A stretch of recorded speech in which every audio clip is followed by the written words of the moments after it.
please welcome Vice President of Partnerships at The Atlantic, Peter St. John.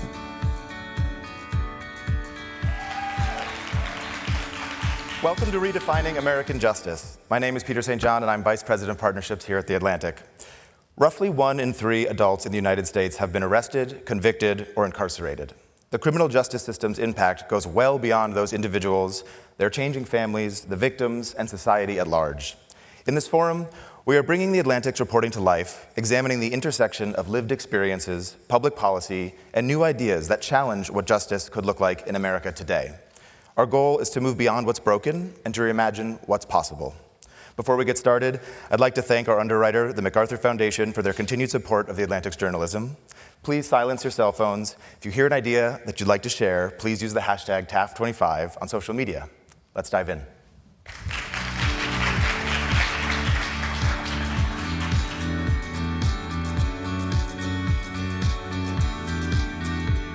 Here to discuss the big story, Leave Room for Mercy. Please welcome Elizabeth Bruenig, staff writer at The Atlantic, Sarah Gregory, criminal justice reform advocate and social work professional, with Janisha Watts, senior editor at The Atlantic.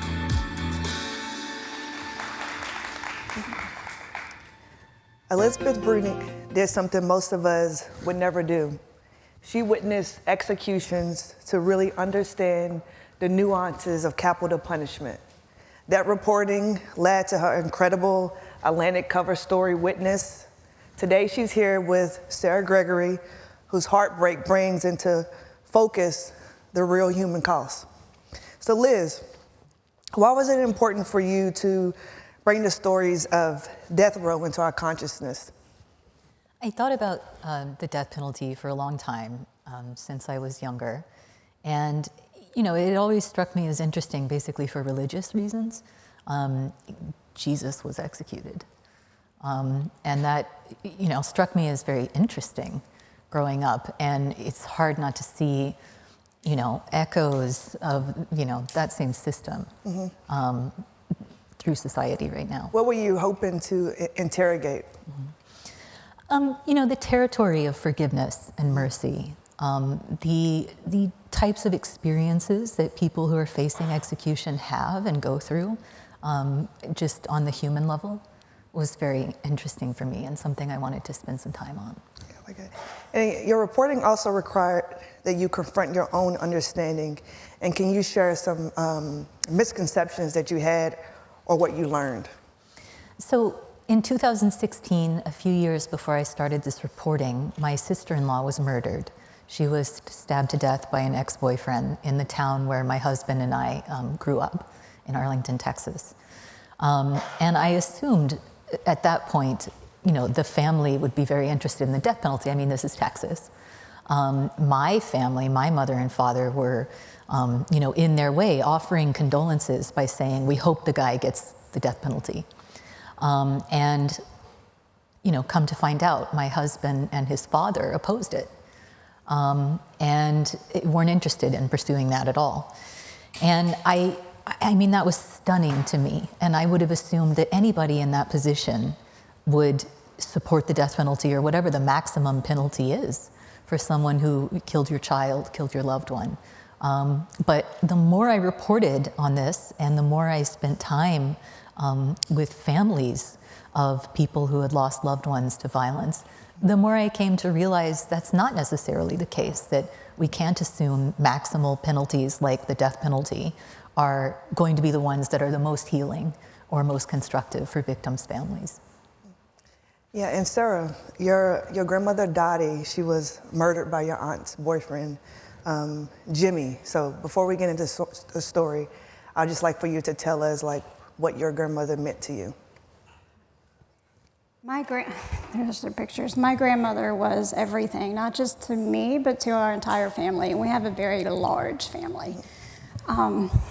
She was our rock. She was the keeper of all secrets. Everybody confided in her. She was a nurse, a pilot. She was just an absolutely amazing woman. And even as a teenager, I would choose to spend my time with her at our farm instead of with my friends. And I think that really says a lot about who she was and our relationship together. Yeah. So the death penalty is meant to make victims' families like yours get closure for justice. But what was your experience? Well, it started for about 20 years, I felt the same way. I was filled with rage. When she died in 2001, not just the murder itself, but the fact that we were so close to Jimmy. He dated my aunt for 7 years, all holidays, family vacations, we did all of that together. And so the thought of somebody who claims that they loved her inflicting such pain on her and on our family, it enraged me. And I did spend 20 years waiting for his execution, quite frankly. And throughout that time, I watched my family be destroyed. I watched my parents' marriage of 27 years fall apart. My aunt barely hung on. And we never had any holidays together as a family after that. None of them at the farm, which we would have every holiday with. So everything that I knew up until that point was destroyed. I fell into substance use for a long time. And in 2013, I found recovery. And throughout that time, I really tried to find myself again because I lost my voice. I lost every sense of who I was when I lost her. I really did. And so I spent a long time working very hard on finding me again. But there was this one piece that kept holding me back. No matter what I did, I stayed filled with rage towards that man. And for a long time, I couldn't even say his name. Finally, I kept asking over and over and over again. I was asking those that worked with me, how can I forgive him? How do I get to that point to where I can reach this forgiveness? Because it was leaving this dark spot in my soul. And I could not do it anymore. But no matter how much I tried, for the longest time, I could not find that forgiveness. Yeah, what I found super fascinating was the fact when you finally decided to forgive him, and you decided to write, and you wrote the letter, and I think in turn it also like freed him. And if you can talk a little bit about that, of just like a process of just like coming to terms with just like forgiveness. Just forgiveness and getting to the point to where I could even write the letter down. In 2020, on her birthday, I distinctly remember writing on Facebook to her, though, and I wrote that I could not take this pain anymore. I could not carry this burden, but I did not know how to release it. And I remember writing that she forgave everybody because she did. She taught us that forgiveness is one of the biggest things you have to do to anybody that hurts you. She forgave everybody. She believed in second chances, and she believed that there was good in every situation and every person. And for me to continue to hate, it took everything that she taught away from me. And I remember writing like, please, Lord, help me forgive the unforgivable and help me find a way to be able to forgive him. And 3 months later, I was in my car, and I'm a big Bruce Springsteen fan, and his song premiered, Letters to You. And as soon as that song started playing, I instantly started crying. And the song talks about writing to the person or situation that hurts you the most. And you put down the pain that it caused you, but any good things that have come of your life at the same time. You lay it all out there.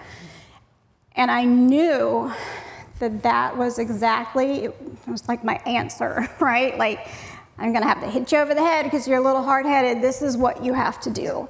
And I did that. That night, I wrote everything down, and I actually allowed myself to not hold back and to mail it to him. I mean, we can clap to that if you want, guys. That was, yeah. But so Liz, the other thing I wanted to know is just like how common is it for people for experiences like Sarah's? Like how do you found that in your reporting? If you can talk about that. Yes. So as I was saying, I would have thought it would have been very uncommon, but actually in several cases I've worked on death penalty cases, the families of the victims have opposed capital punishment. So one man who was executed in Alabama in 2022, I believe, Joe Nathan James, Alabama botched his execution, tried to cover it up. And while I was reporting on that story, I came into contact with his victim's family. He had murdered a woman named Faith Hall. She was his ex-girlfriend. Her brother, Faith's brother, and her 2 children opposed the execution and were quite emphatic about that in public. They didn't want this to happen. They wanted the opportunity to speak with him for reasons, that Sarah is expressing, that they had a lot of emotions they wanted to discharge in a certain way. And one thing that's interesting about capital punishment is if the victim's family is in favor of capital punishment, then prosecutors are all in. They bring them out before the cameras and they have them talk to the press and so on and so forth. If a victim's family is against the execution, it's crickets from the prosecution. So the prosecution never responded to Faith Hall's family's desire to halt the execution or even to meet Joe Nathan James. In the case of Jimmy Barber, Sarah was willing to be forgiving in a really incredible way. In the case of, so this happens as well, oftentimes the victim's family and the perpetrator's family, same family. And there have been a lot of cases where people who are part of the victim's family but also related to the offender, I think, have had very mixed feelings about executions. And I suppose that's the case in the case of Alfred Bourgeois, who I saw executed in Terre Haute in 2019, or 20, yeah.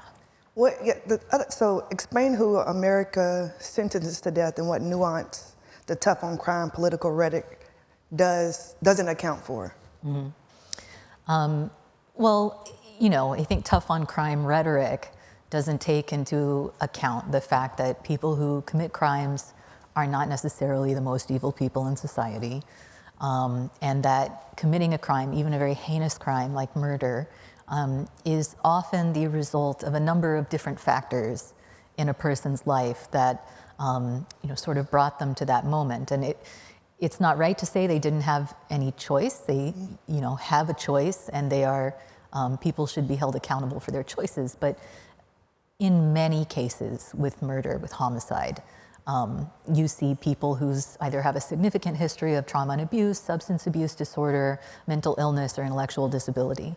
And I would say those are the 4 big categories that most homicides, perpetrators of homicides fall into.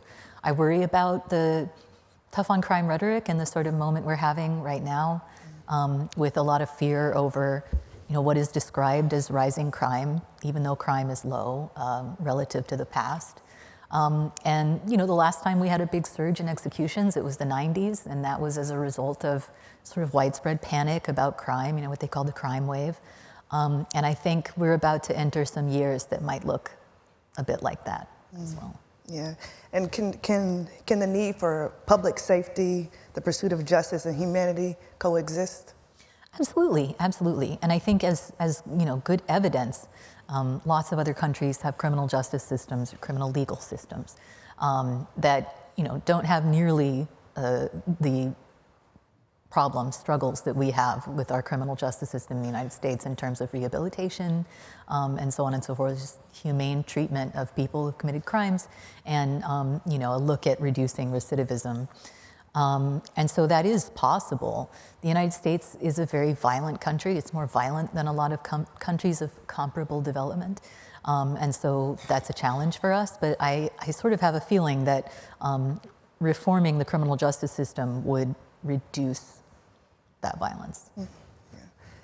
And I really want to get this question right, so this is to both. But both of you have come face to face with people society has deemed irredeemable. Sorry, my tongue tied. Sarah, through your friendship with Jimmy, and Liz, through your reporting on death row, how do we reconcile the very harm these individuals have caused with their fundamental humanity? So For Jimmy and I, once I wrote him and he ended up writing back, and in the long run, I gave him my number and he started to call me, and we did form a friendship, a very deep friendship from that, something that I never saw coming. This man that I couldn't even say his name, all of a sudden when something happens in my life, aside from running to my husband, of course, I was waiting for him to call so I could share it with him. He helped me in many areas of my life. They're very resourceful in prison, and he found resources that I couldn't even find to help me in certain situations. So, what's some of the examples? My son has significant mental health, and he was in need of a residential treatment center, and the men inside death row at Holman were able to come up with some resources and contact numbers that we were able to use, and actually did get him into a wonderful residential treatment center. Wow. And he's thriving now. Oh yeah, wow. Because of them. Is there, so Liz, the thing I wanted to, is there such thing as being beyond redemption? And I know in the story, I forget the man's name that was on death row, but he killed his wife, and he molested his daughter, and then I think he ended up writing a letter and saying that he would do it again, even if he had the opportunity. And I just want to know, I want to hear your thoughts on that.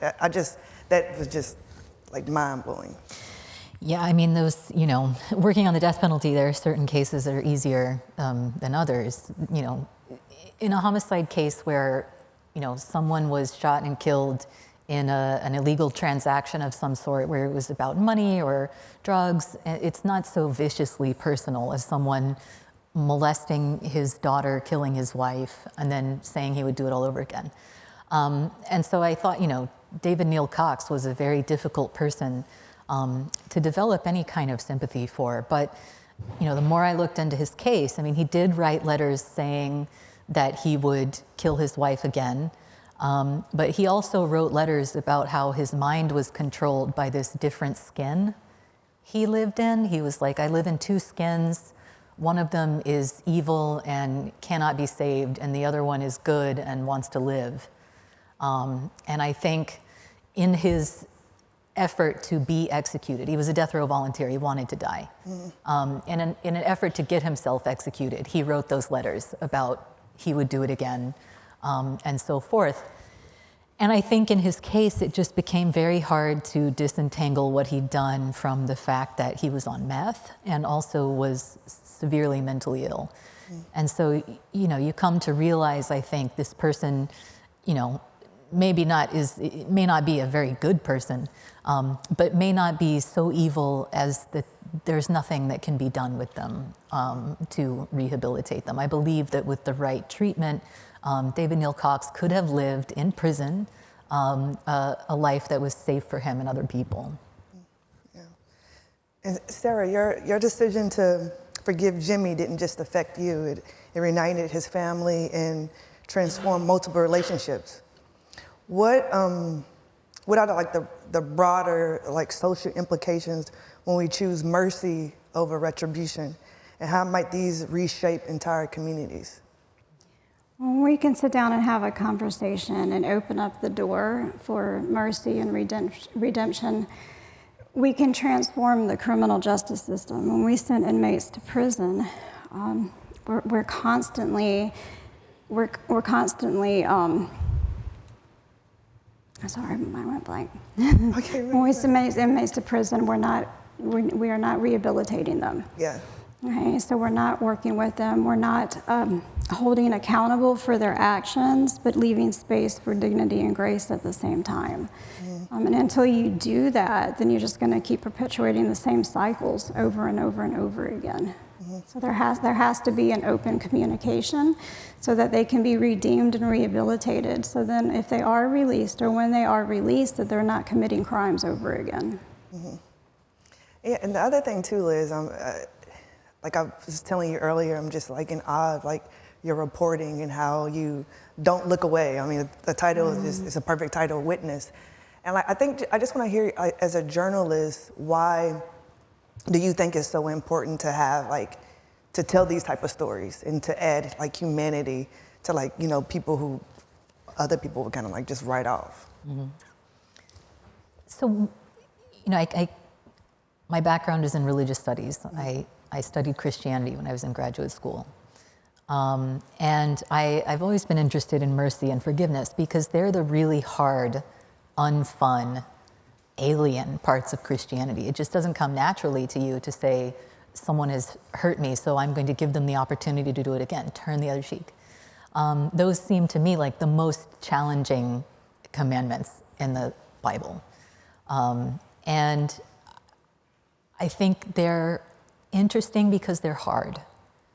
And so I want to present these cases because they're hard, because they're difficult, and because even in those cases, there are glimmers of light, of humanity, of redemption, which I think bring forth the beauty in ideas like forgiveness and mercy, even though it's a harsh beauty. Yeah, and the thing too, Sarah, so in going back to your, you forgiving Jimmy for your grandmother's death, like how, if you can kind of talk about like, did you, once you wrote that letter and like, how did you know he was like, it was forgiven? Because I know some people probably just like, how is that like just possible? Like, was it a feeling? Like, was it just, like, how did you like come to terms with that in like your mind when you were just like, you know what, I can't hold on to it? It was definitely a process. It wasn't instantaneous. I didn't write that letter and then immediately send it off. I'm like, oh, that was amazing. This is great. I felt better because I was able to get everything out, and I felt better when I was able to officially mail it off, and I didn't stop myself. I started to see that something was changing just in the fact that I did not prevent myself from sending that to him. But it definitely wasn't completely lifted at all. Approximately a month later, I got a letter back from him, and I let that letter sit on my counter for about a week because it still took my breath away when I looked down and saw his name and his writing, right? So there was still a lot of pain, a lot of shock that I even had allowed things to get to that point in the first place.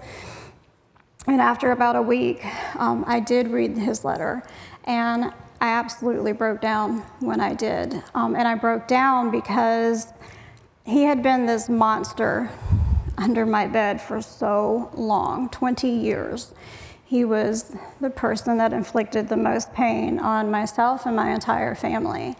And I had so much rage towards him. But when I read that letter, he owned up to everything that he did.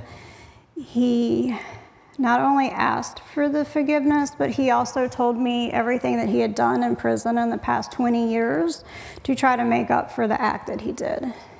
And I realized that there was more to him than just that one act that destroyed his life as well and destroyed his family's life. I was able to see in reading that he had dignity and worth, and that he was worth redemption. And through the crying and through the reading at that very moment, that is when it literally lifted. Like they say, the weight comes off. It did. The weight came out of my heart.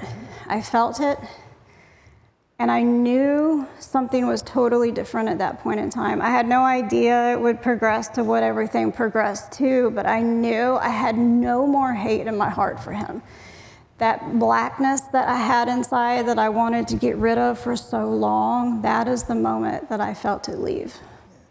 And Liz, like how much do you think that, like when we're thinking about giving people death penalty, like how much should we factor in the families? Like if the families are not for it, like because I know in your case, like you didn't want Jimmy to die, like you didn't want it to happen to him. But how much do you think we should factor that in? So I think our criminal justice system is not set up for victims at this point. It is a punitive, non-rehabilitative criminal justice system. I think that we do need to create more resources for victims and their families that could issue from the criminal justice system. as to how to factor in the opinions of family members, I think there are just some penalties that you have to take off the table. But I think it's completely appropriate for family members to read victim impact statements in court and to represent their views and opinions to the people who are deciding what the fate of these individuals will be. But I think you've got to create limitations around that. Mm-hmm. And what kind of limitations? Well, you should be able to express your desire to the prosecutor, and you should be able to present your story in court. But I don't think you should be able to pursue the death penalty, even if that's what the family desires. I think you have to draw a line around the sacredness of human life. And then, Sarah, as far as your family, I know some was probably for the death penalty. How did your forgiveness also impact them? Well, there is a lot of them that were still in favor of that. But I have such an amazing family that we have respect for each other's opinions, no matter what they are. And we're able to acknowledge that our pain is the same. We all lost her. A mother, a grandmother, a friend, it didn't matter. We all felt the pain from losing her. So we were able to, throughout the trial and throughout the execution, to sit there and love and support each other and respect our differences. My mother did forgive him. She honestly started her path of forgiveness because she wanted to be able to understand how I could forgive him, because she was afraid that some family members would be very upset when the execution came, and she wanted to be able to stand up and defend me. And that's how her path started. And she asked me to have Jimmy call her, and so I did. And it took one phone call, and she was talking to him multiple times a week up until the execution as well. So. Well, thank you. We're cut for time, but thank you so much for this interview. And just please give a round of applause for Liz and Sarah.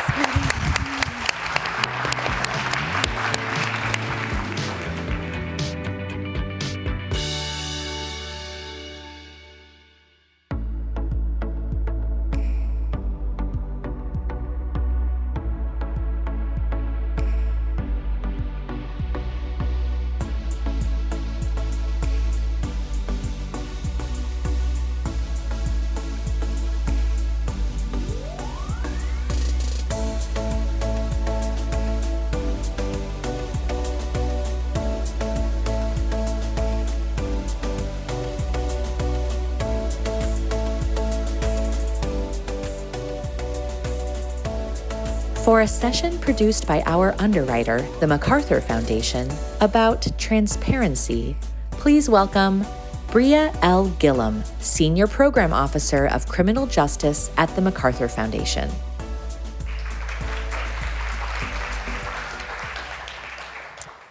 Hi, good afternoon, everyone. A huge thank you to The Atlantic for giving the MacArthur Foundation the platform to talk about criminal justice. It's a pivotal time for those of us who believe that the justice system needs to change, that we are incarcerating too many people, and that we don't believe in the idea of humanity and rehabilitation. But we know that in this country, more than 11 million people are admitted into jail each year, and more than 60% of those people have not been convicted of a crime. Any time in jail is a huge societal cost for families and communities. They include lost income, damaged families, untreated mental and physical illness, wasted taxpayer dollars, more unemployment, more unhoused people, and oftentimes more crime.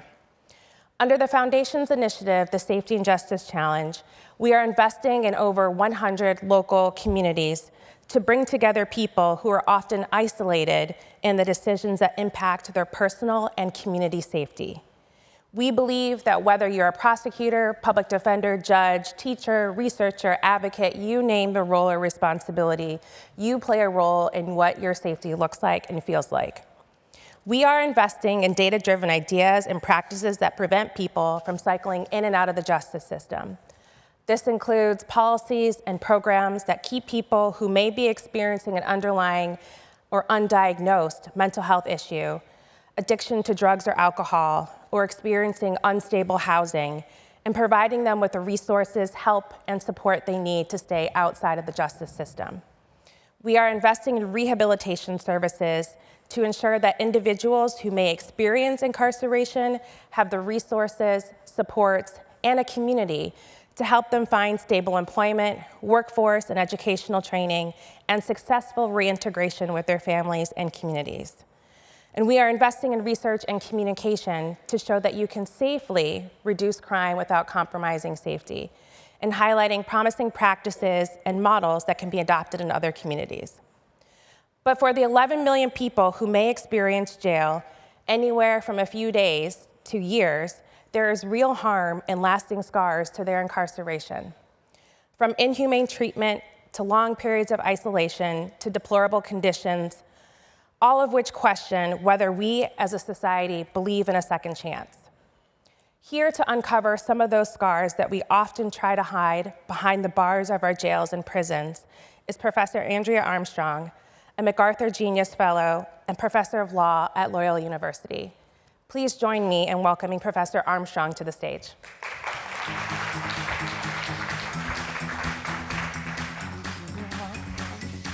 Good afternoon. I am so honored to be here with you because what I want us to do between these two amazing presentations is I want to ground the discussion and what it actually means to live behind bars. And that means that we are thinking about millions of people who are behind bars across 6,000 facilities across the country. That includes prisons, that includes jails, and that includes detention centers. So when ICE takes somebody into custody, when the police arrest someone, or when someone is convicted, they go to spaces like these. And in fact, they are disappeared from our view and from the public conscience. This is a cell that I discovered. I had been in the New Orleans jail a dozen times. And I was with a man named Kiana, and he said, this isn't where they held me. This doesn't look like what I was seeing when I was here. So we searched that building top to bottom, and we found this hidden wing on the second floor of those isolation cells, of cells where you couldn't move, where you had no access to sunlight, and where it was impossible to call for help. And you might ask, how can such a cruel space exist? And what I want to help you understand today is that these are spaces of enormous and expansive government power. They tell you what to eat. They control whether you can see a doctor or not, what you breathe, what you drink, what you wear, when you sleep, when you shower, every element that affects your health and well-being. At the same time, individual rights are at their lowest. Right? These spaces are places where abuse and neglect can occur. And law does special work to maintain the separation between the power of the government and rights, but also to keep these spaces hidden from us, the public. This is another cell. This is an entire tier for mental health treatment in the New Orleans jail, and this is a restraint bed. The rules that apply to you and to me for our health care don't apply to people who are behind bars, right? So the Centers for Medicare and Medicaid have rules about when you can use restraint beds. And when you're on one of those beds, you are restrained at your ankles, at your wrists, and sometimes across your belly. The rules that govern and limit its use are also not present behind bars, which means that it was on a bed just like that one that Cain Maselli died. So Cain Maselli had been strapped to a bed in the New Orleans jail for 4 hours, and she told the guards that she couldn't breathe. Turns out her asthma medication was actually downstairs in the property room in her purse.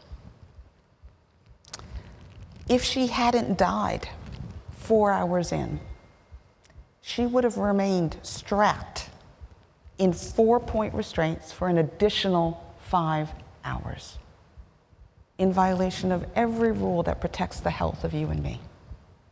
And it's not just Cain. It is Jaquin, who is 15. It is Narada. It is Miss Cantrell.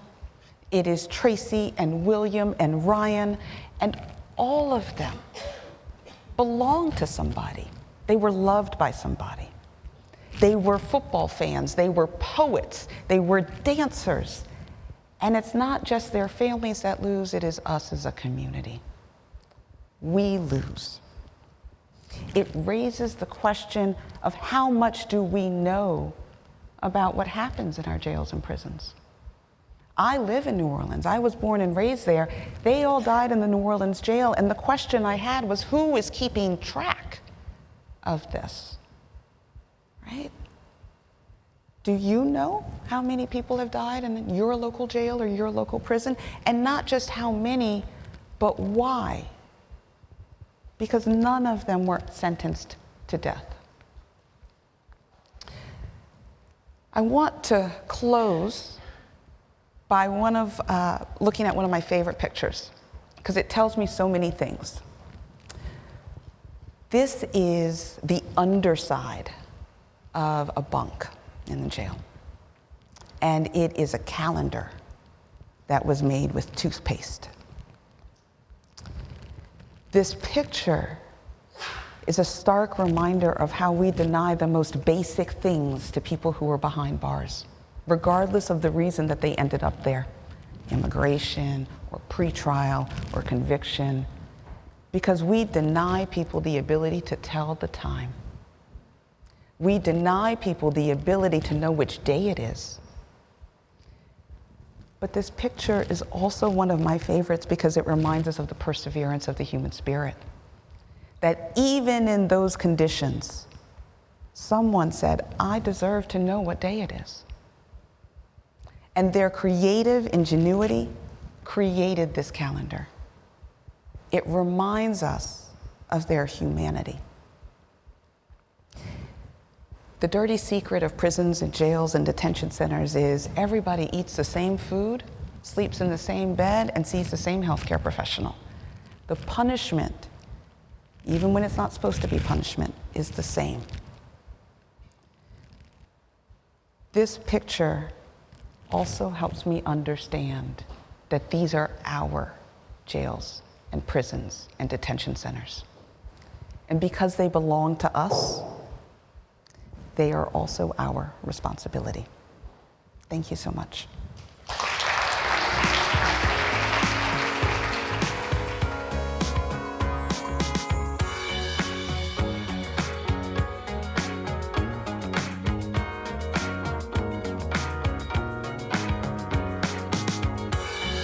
Here to discuss What Justice Demands, a conversation with Bryan Stevenson. Please welcome Founder and Executive Director of the Equal Justice Initiative, Bryan Stevenson, with Clint Smith, staff writer at The Atlantic.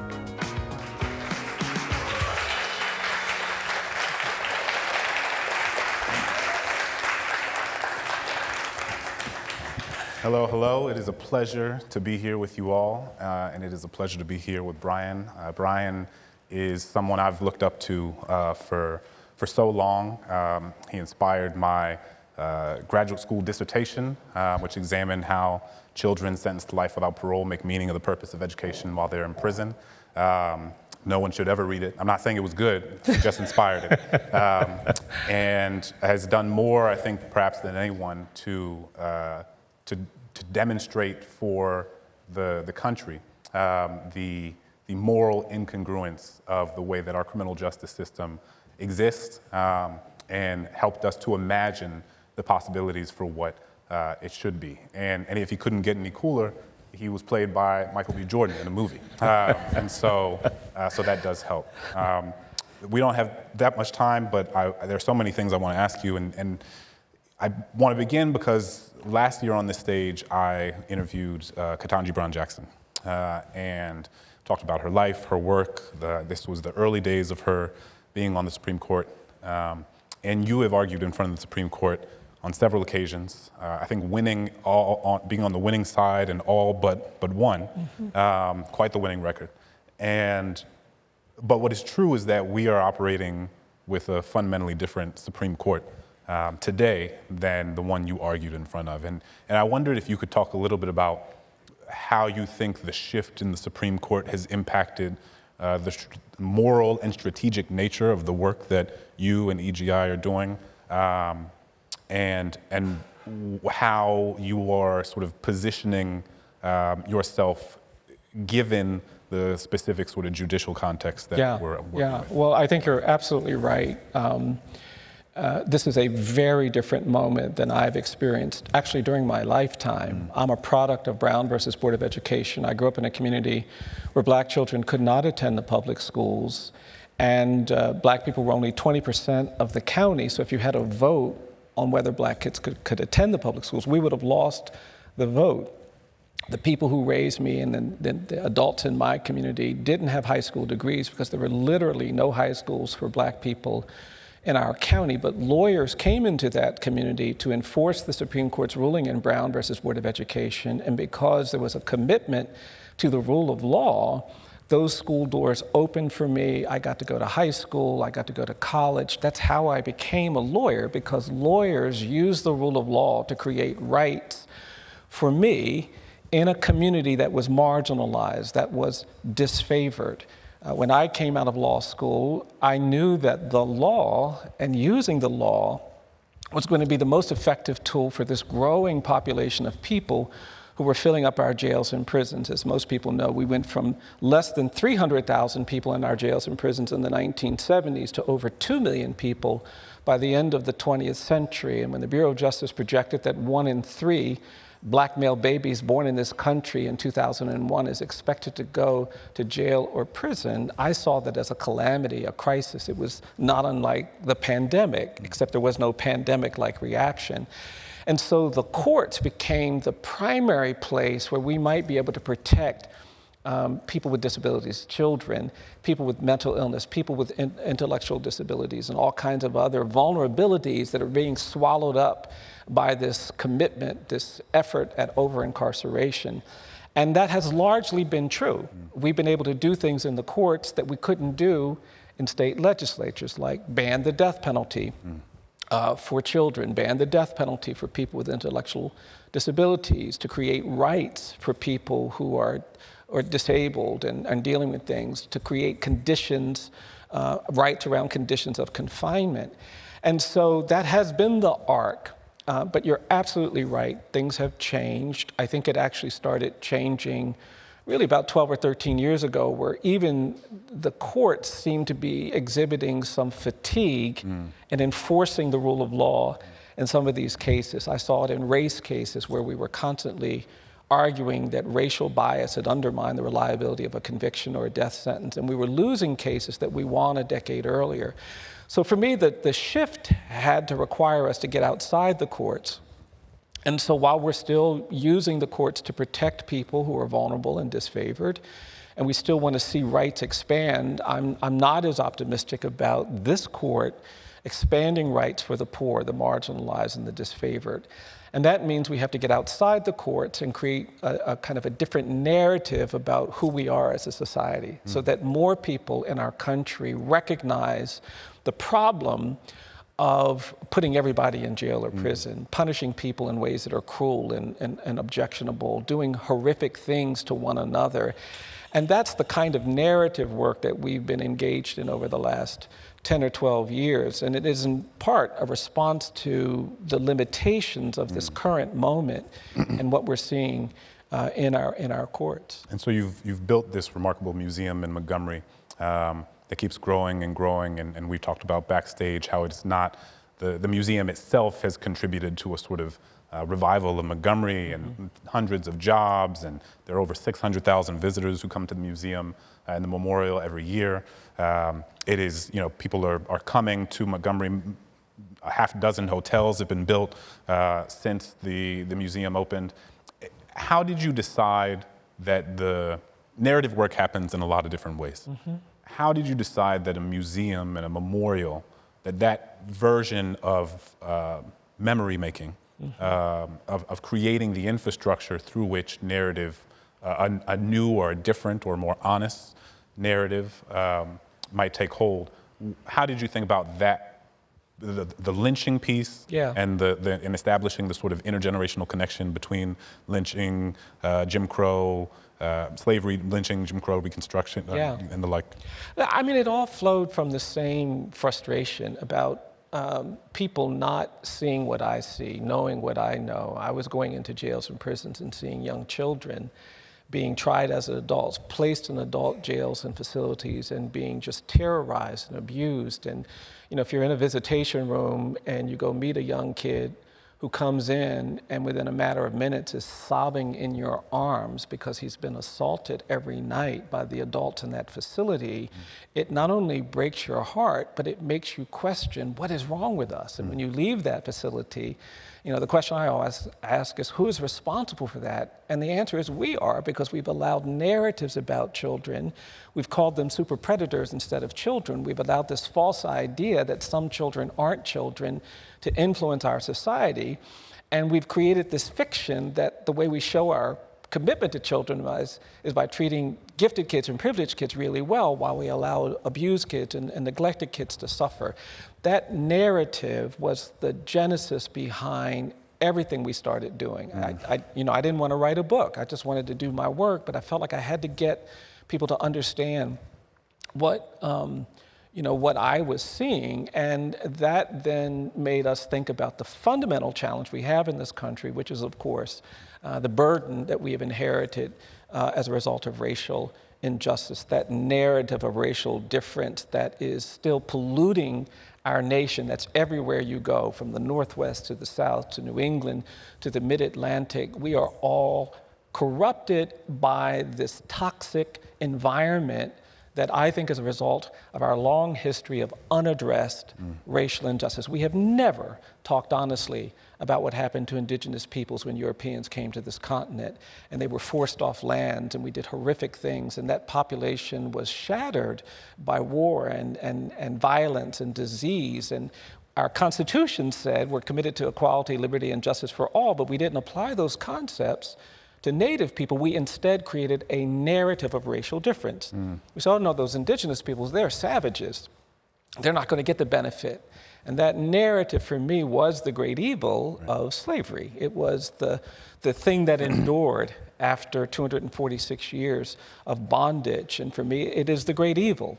I think the false narrative we created to justify enslavement, enslaved people were enslaved by other people, and those enslavers didn't want to think of themselves as immoral or indecent or unjust, so they created a false narrative where they said, oh, black people are different than white people. Black people are less human, less evolved, less capable.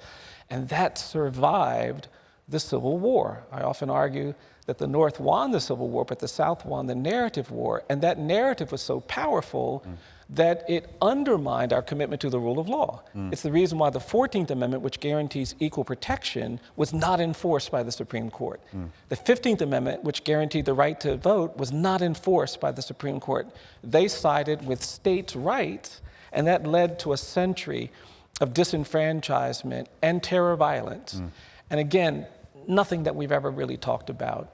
We just never addressed the harm created by the lawlessness of mobs killing, lynching thousands of black people pulled out of their homes and tortured on courthouse lawns, and the trauma that created for the 6 million black people who fled the American South. And our demographic geography, it's so interesting to see what's happening now in urban spaces that are being tagged because they have black mayors and black leadership. Well, that demographic reality was a consequence of a half century of terror violence and lawlessness, because the black people in Chicago and Cleveland, Detroit and Los Angeles, Oakland, and Roxbury and Harlem mostly went to these communities not as immigrants looking for new economic opportunities, but as refugees and exiles from terror violence in the American South. They left lands that they owned. And we have a wealth gap in this country because black grandparents couldn't leave land to their children and their grandchildren. And that disparity is part of what we are still reckoning with.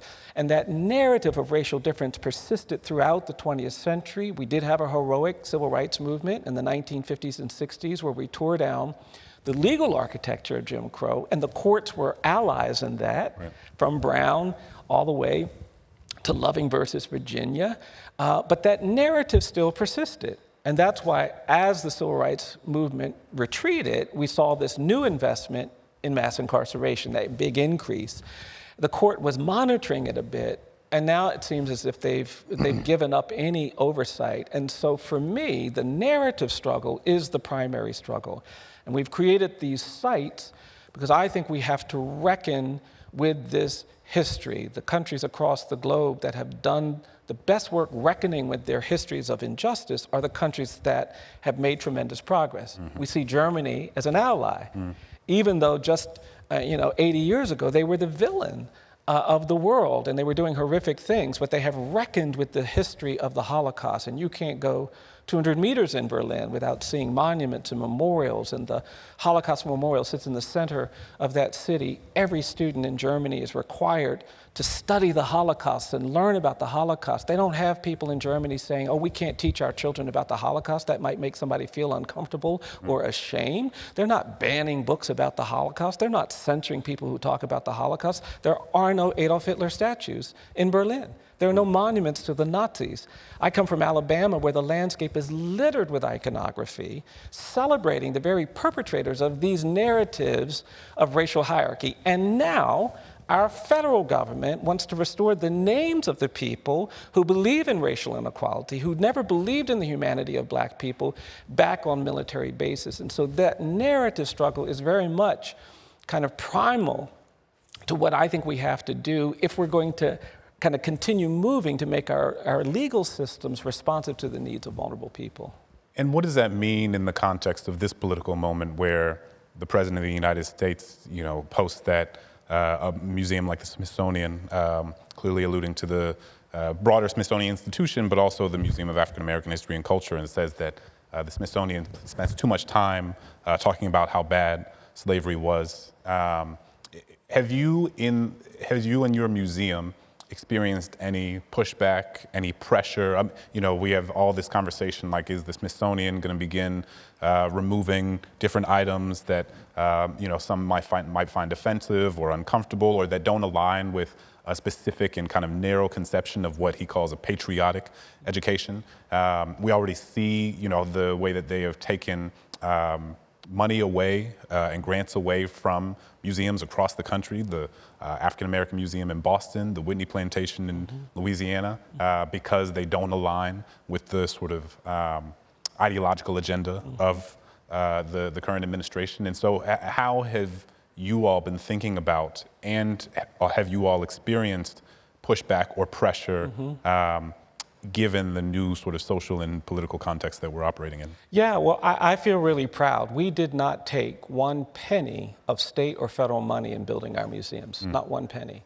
And I always feel some kind of way when I say that. The truth is, we were never offered one penny of state or federal money for our museums.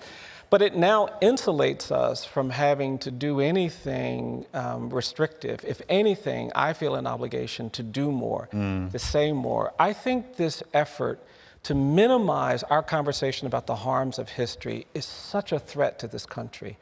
I really do believe that we are not going to have a healthy future if we do not acknowledge the illnesses that we carry, the infections that we carry. I talk about this a lot. When you go to the doctor, you don't want a doctor who has been banned from giving you bad news if you have a disease. Right. If you have high blood pressure or diabetes, you need to know that so you can treat it and get better. And I think what's especially provocative about this kind of talking too much about slavery being bad is we don't understand that the trafficking and kidnapping of 13 million people from the African continent was a crime. It was a crime. And so we're saying to these crime victims, stop talking about the victimization. We did horrific things to black people in this country for 246 years. And it is, in my judgment, wrong at a fundamental level. You can't say you want to be tough on crime, you care about justice for victims and all of these things, when you ignore the immense suffering and constant sorrow of 10 million black people who endured the hardship of slavery for 246 years, when we do not acknowledge their harm, when we do not talk about the consequences of that harm, we're not only being dishonest, I think we're being unjust. Right. And so for me, it is a justice issue to talk more about the legacy of slavery, about all of the trauma and terror that was created by mob violence and lynching, all of the humiliation that we experienced in this country during the Jim Crow era, the presumption of dangerousness and guilt that follows black and brown people. It is an injury. And I don't think this administration would say to the people in New York City who had lost loved ones on 9/11, oh, you need to stop complaining about what you lost on 9/11. Just don't talk about that. Let's talk about all the good things we're doing. I don't think this administration would say to the survivors of the Holocaust, stop talking about the Holocaust. Talk about all the great things that Jewish people have done in the last 80 years. Wouldn't say that because it is fundamentally unacceptable and offensive. And so to say to African Americans or Native Americans, stop talking about your harm, even when this country has never acknowledged that harm, to me is a huge threat to what kind of society we're going to become, because I don't think that censorship and banning and silencing is the way we're going to create a world where maybe the children of our children are no longer burdened by this history in the same way. I want my grandchildren and their children to not have to worry about presumptions of dangerousness and guilt when they go into a store or when they go into an airport or when they encounter a police officer. I don't want their parents to have to prepare them differently than their white friends to navigate conflict with an officer. But we won't get there if we don't have the courage to talk honestly about this history. And I just think that it is an essential, fundamental threshold question. I think it is a justice question that we have to reckon with. And for me, it is the priority in this moment. You know, so much of your work is about this idea of proximity, both a sort of physical proximity to those who are living in poverty, to those who are justice impacted, to those who are who've been left behind, given the sort of intergenerational holes that exist in our social infrastructure, but also are, as you sort of so beautifully alluded to, our sort of temporal proximity to the past in that way. And I think all the time about how when I went to the National Museum of African American History and Culture with my grandparents, my grandmother was born in 1939, Jim Crow, Florida, my grandfather born in 1930, Jim Crow, Mississippi, and we're visiting the museum, and it's the first time they're visiting the museum. And I'm pushing my grandfather in his wheelchair, his cane is laid across his lap. And my grandmother's walking a few paces ahead of us. And I have this moment where I realize that they are walking through exhibits that talk about things that they experience firsthand. Yeah, that's right. And I asked my grandmother later about it, and she had this refrain, and she said, I lived it, I lived it, I lived it. And I think about how the woman who opened the National Museum of African American History and Culture in 2016 was a woman named Ruth Bonner. And she was the daughter of a man who was born into slavery, right? Not the granddaughter, not the great-granddaughter. The woman who opened the National Museum of African American History and Culture in 2016 was the daughter of a man who was born into slavery. My grandfather's grandfather was enslaved. So when my two little kids sit on my grandfather's lap, I imagine him sitting on his grandfather's lap. And I'm just reminded that this history we tell ourselves was a long time ago, simply wasn't that long ago at all. You know, you said slavery existed for almost 250 years and has only not existed for 160. So you have an institution that existed for almost a century longer than it hasn't. An institution in which there are people who are alive today, who knew, who love, who were raised by, people who were born into chattel slavery. And so I think that people can forget what our collective temporal proximity is. And I bring that up because I think, you know, I've been thinking a lot about this question about like, well, what is there's such a urgency from the administration and those in a sort of similar ideological camp to get us to stop teaching slavery, to get us to stop, to take these things out of the museum, stop talking so much about it in the African American History Museum of all places. And I think it is not that they don't believe slavery happened, or even that slavery mattered or that it was consequential. I think they believe those things, and I think they believe that it was bad, most of them. But I think the bigger thing is that they recognize, as your museum and your work broadly recognizes, that once you begin to understand the history of what happened, once you begin to actually understand the economic, social, historical, political impact of what slavery was, of what Jim Crow was, of what lynching was, of what mass criminalization is, then you can no longer sort of look around this country and be like, oh, well, the reason one community looks one way and another community looks another way is simply because of the people in those communities, right? You're disabused of that notion. It forces you to then look around and say, oh, actually, the reason this community looks this way and this community looks this way is because of the things that have been done to those communities, or the things that have been extracted from those communities generation after generation after generation. So how are you thinking about the impact that that notion of proximity, both in a contemporary sense with the people who are experiencing the residue of this history, but also what it means to make people proximate? Like, what ways are you thinking about how to make people proximate physically, emotionally, psychologically to that history? Yeah. Well, I think you're right that it's both kinds of proximity. I think it's so easy in this country to separate yourselves from the problems of the poor, the problems of the incarcerated and the condemned. We have the ability in too many places to just kind of insulate ourselves. And so I think it requires a commitment to get close to the poor, the marginalized. We believe in proximity when it comes to technology and science. Business people believe in it because you can't make good investments if you don't understand exactly what the model of success is, what's going to shape demand and supply. You study those things carefully, and that's how you become a good investor. We believe in this in the context of science. But somehow when it comes to justice, we believe we can be good at policymaking around justice and be far away from the people who are experiencing injustice. And I think that's a mistake. When you're proximate to the poor and the excluded and the neglected, you hear things you won't otherwise hear. You see things you won't otherwise see. And what you hear and see shapes and informs your worldview. That panel earlier, that beautiful woman got close to a condemned man and began to understand things that weren't possible without that nexus.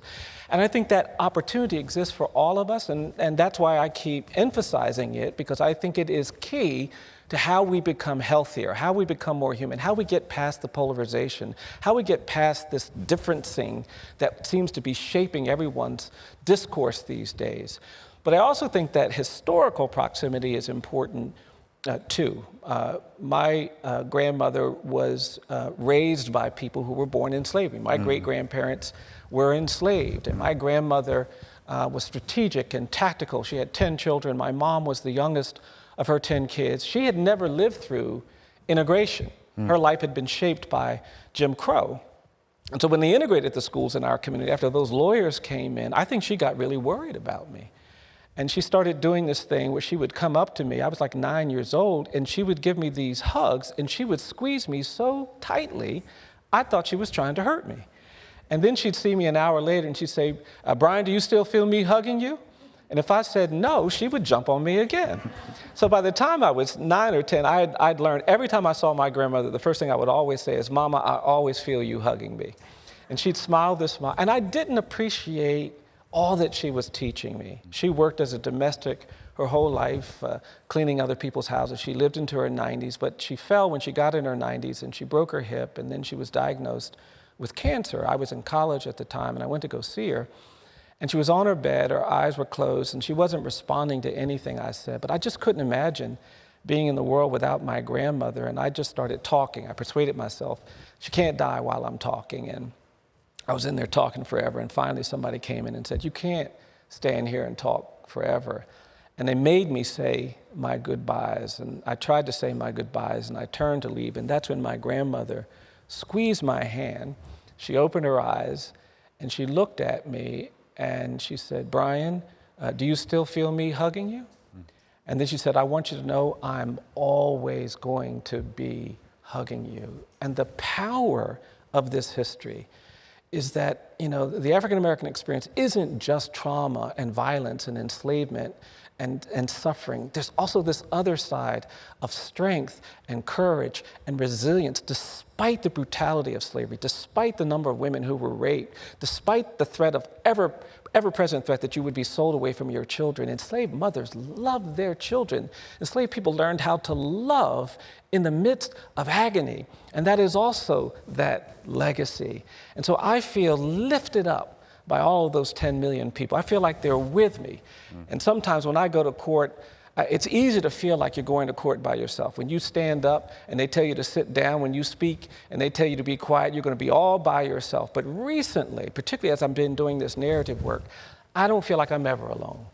I feel like when I stand up, standing behind me are those 10 million enslaved people whose stories and lives have not been acknowledged, those millions of people who fled terrorism and violence, the tens of millions who had to deal with the humiliation of Jim Crow segregation, the millions of people we have incarcerated unfairly and excessively. I feel like they are with me, and I think they are with all of us if we find a way to get proximate.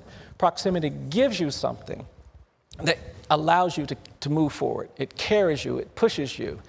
And yes, I do think that is the narrative for this moment. If we're going to confront some of the ignorance and the bigotry and the violence and the abuse of power that I think we're witnessing, we're going to have to get closer to those who are experiencing inequality and injustice, who suffer, who are falling down, and understand the power we get collectively when we build community with those communities. I think that's quite the note to end on. Everybody, please give it up for Bryan Stevenson.